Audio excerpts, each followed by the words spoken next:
ગુંગા ગાય ઈ પાંચમો વેદ શિવના મુખમાંથી આવે છે અને ઈ વેદ જેણે પોતાનામાં બેસી લોભલ્યો સત્સંગ બેનો છે પણ એકમાં થાય છે ગુરુના આપણા નહીં આપણામાં ગુરુ બોલે કારણ કે ગાજે નાભીથી મૂળ પવનથી વેલા ગાજે ગુરુ ને એને ઓભળે ચેલા ઈ એક બેનો સત્સંગ એકમાં જો કોઈ બેસી ઓભળે તો ઈ પંચમ સુરમાં ગુંગા ગાય છે ઈ શિવના મુખમાંથી જે આવે છે ને પંચમ વેદ એને ઓભળી ઈ દિન દિન સુન સુન નાદ ધનિકો તારું મન રહે છે મસ્તાન ઈ નાદની ધૂનમાં મને ભૂલાવે છે આ દેહનો ભવન નકે વિદેહ દશા કોઈ દાડો પ્રગટ થાતી વાતું કરો રી સણાવો જેટલું કરવું હોય એટલું કરો બાકી ફોમી શકો એમ એના માટે સંતોની ચરણની ધૂળ થવું પડશે મોરે બેહવું પડશે નેસા નાળ લેવા પડશે પૈસા બાપા કરવા પડશે ને તાર છૂટા નકે છૂટા એવું એમને એમ ત્રણ દાડી ગુરુ પાસે પગ પકડવા નતા આવતા કોક જોતો તો અહીંયાથી આવીને ફોનમાં કોક પૂછતા હતા એનું કારણ કોક પીવાની પ્યાસ હતી આ તો પીવે કોક પીવણ હારા ડાસકા ખાયાનું કોમ નહીં ઓમાં આ તો માથે ઘણના ઘા પડે જીઓ ગાલી બોલે ગમે એવા ફટકા મારે મોયથી રૂવાટો ના હાલે ગમે ઈ કરવું હોય સંત કોઈ દાડો ડગે ડોલે ફગે ને તો હજી કોઈ ધોણ્યું તો કોઈ ધોણ્યું નહીં હા ભૂલ થઈ જાય દરેકની ના થઈ જાય એમને હું એમ કહું છું દરેકની ભૂલ થઈ જાય પણ ભૂલ કરીને જે માણસ સુધારી નાખે ને એની આ જગતમાં સ્વીકાર કરી લે એનો સ્વીકાર થઈ જાય છે પણ સલીલ સુધરે નહીં એની નીચ ડબોળો કાયમ ભજનમાં લાવો તોય તંગનો ઈ તૂટી જાય બાકી નરમ પડે ઈ વાત થોડી ગયો ઈ કોઈ દાડો નરમ પડતો એવાને નુગરા કહે છે એવા નુગરાનો સંગ ન કરીએ નકે એમાં પત પોતાની જાય કારણ કે નુગરો આપણને નરકે લઈ જાય આપણને સદગુરુ પરમાત્મા જે રસ્તો બતાવે છે ને ઈ માર્ગી ઊંચો ચડવા જતો કારણ કે એને મારી તારી છૂટી ના હોય હું મારું તું તારું આપણું ઓલેનું શું છે આપણું ઓલેનું કળબી એને જ્ઞાન ના થાય ઠાકોર ના થાય કોઈ જાતવાળા ના થાય જ્ઞાન હેઠા પડો તોય જાતિ અને ભાતિ નહીં હરિકેરા દેશમાં આ તો એ કોક અજાતિ થઈને આવે ને જાત વિનાનો કારણ કે હું જાત બાજ રહ્યો આબરૂ ફાબરૂ કોઈ રહ્યું આબરૂ વગેરેનું થઈને ઢોપડવું પડે તાર પરમાત્મા મળે અંદરનો હું કોકની હારે કનેક્ટ થઈ ગયો છે એટલે ઉપર આવતો તમે પોતાને ગોતો તો ખબર પડશે કે પોતે શેક નથી આપે હું કરે પણ હું કોણ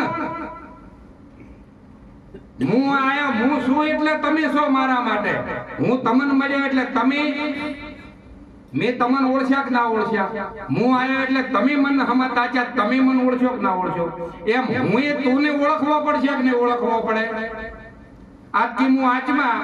તું આચમાં તો તું કદી મરે જ નહીં અને મરે ને તો કોઈ દાડો મેળ પડે એવું છે આચમાં ને ચાર ના ખૂટે રાખી છે હું આચમાં ચમચમ છે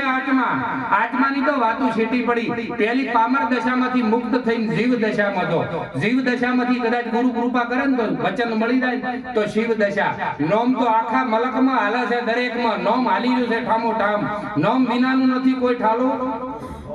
ઈ નોમ ઓમાં તમે ગુરુ ને કરાવો તો નોમ તો હાલી રહ્યું છે પણ ગુરુના વચનથી નોમની ઓળખાણ થાય છે ગુરુનું વચન નોમમાં એને મિક્સ કરતા આવડી ગયું એની મોય સિમ કાર્ડ ખોલીને અસીમ કૃપાને જોઈ લીધી એની પરમાત્મા તમામ પ્રકારની લીલાઓ બતાવે છે કે હું ચમચમ છું ના જગત ચમચમ છું પણ બાકી જેટલી ઘડી લોડ લે ને એટલી ઘડી સેટિંગ થાય એવું એટલે લોડ કોટા ડીમ કરી નાખો મહેરબાની કરો મારે આ જગતમાં કોઈ દુશ્મન નથી બદલાઈ ગયો છું હું તમને મળ્યા પછી હું આવો નતો મારો નથી રહ્યો હું તમને મળ્યા પછી હું શું જ નહીં હસ્તી પૂરી થઈ ગઈ છે કારણ કે હું કરતો હતો ને એટલી ઘડી હું કરું ઈ અજ્ઞાન દશા જમ શકટનો શ્વાન તોણે ભાર એટલી ઘડી તો કૂતરા દેવું છે ઓલી ગાડી હેઠી જાય એટલી ઘડી તો એના દેવું છે માનવ જાણે હું કરું પણ કરતો દૂજો કોઈ આજર્યા તમારા મારા બધાના હદવશી પડ્યા રે આ તો મારો નાથ કરે ને થાય છે એટલે મૂડિયું કોક હવાઈ કરવી હોય ને તો પ્રેમ પ્રગટ કરવો પડશે પ્રેમ વિના કોઈ દાડો ભૂદર રીધે એવો પ્રેમ ક્યાંથી પ્રગટ થાય પ્રેમ શબ્દ કોઈ કહે પ્રેમનો દેશ તો છે ઈ તો કહો શેમાંથી પ્રેમ આવે વાતમથી આવે વાતું કરે પ્રેમ આવે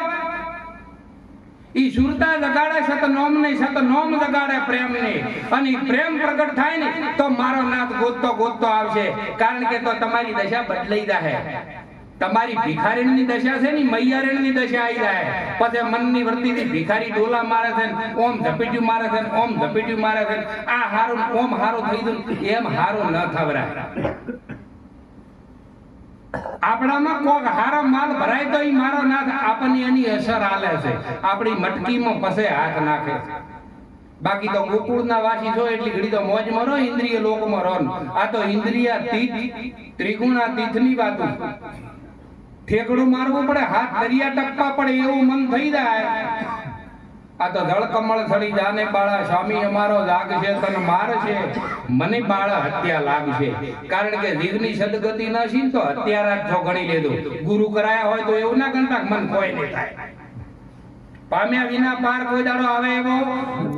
પામવું હોય તો શરણાગતિનો ભાવ પ્રગટ થાવો જોશે અને શરણાગતિની સભાઓ જો પોસ હજારની સભાઓ ટોકણી પડે એટલો અવાજ નહીં આપણે નોંધિક સભા હોય તો અમે નહીં રાશી કરતા ઠેકડો મારી એમ કરે બધા સભા છે ને કેવાય સંત પાસે શીરીક બેહવું ચમચમ રહેવું હવે સંતોના પાછા આવરણ થયું જેટલી ઘડી દેહ દશા ના થાય એટલી ઘડી તો